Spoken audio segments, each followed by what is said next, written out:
Maç Sport hem Yarba komandaların aralarında geçtiği Yüksekur'da Kişinyov'da Urban Arenası'nda. Oyun geçti meraklı hem güzel. Oğuzlar may vermediler şans Yarba'nın futbolcularına yapma golları. Bizim komandamız sadece 4 kere kaçırdı topu kendi tokatlarına. Kendileri ise yaptılar rekord gol sayısı 16. Bu takım oyunun çıkışı oldu 16-4.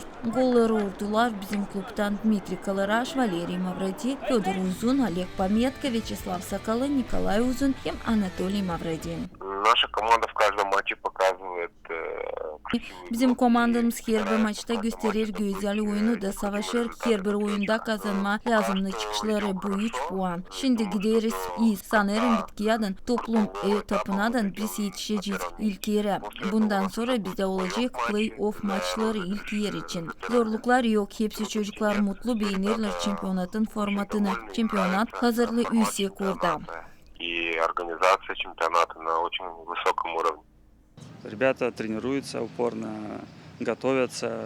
Çocuklar pek sıkı hazırlanırlar. Onun için var çıkışlar. Buluruz vakit, var istememiz oynama futbol. Savaşırsın uydurma işi futbolla. Yerlen beğenirsin. Пока есть время и возможность, совмещаем. Geçmiş maçların çıkışlarına göre Oğuz Sport komandası bulunur turnir tablonun birinci yerinde. Aktifinde 50 puan. Bitki 1-2 oyunu bizim komandamız hiç taratmadı. Onun için çetin tutunur devletin mini futbol çempionatın ilk yerinde. Игра прошла хорошо.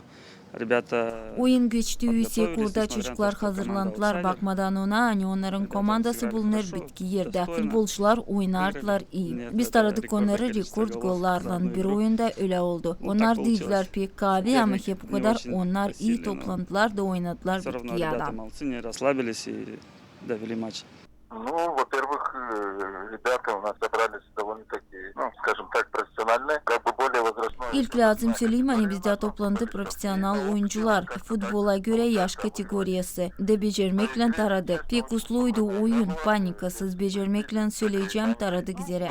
Yarba genç komanda bakarak bize. Ama ne kadar ben oynarım sadece 14 gol vurduk bir maçta. Ben bitki altı oyundaydım ama en çok 14'tü. Da şimdi yaptık 16 gol. Ну, 14, по-моему, было максимально. И вот 16 сейчас получилось. Gelecek maçı komanda geçirecek Lupi Daci klubunun pazara Kireç ayının 13'ünde saat 8'de akşamleyin. Yine de kanser Grigorij Stavilov, Evgeniy Melnik, GRT Haberler.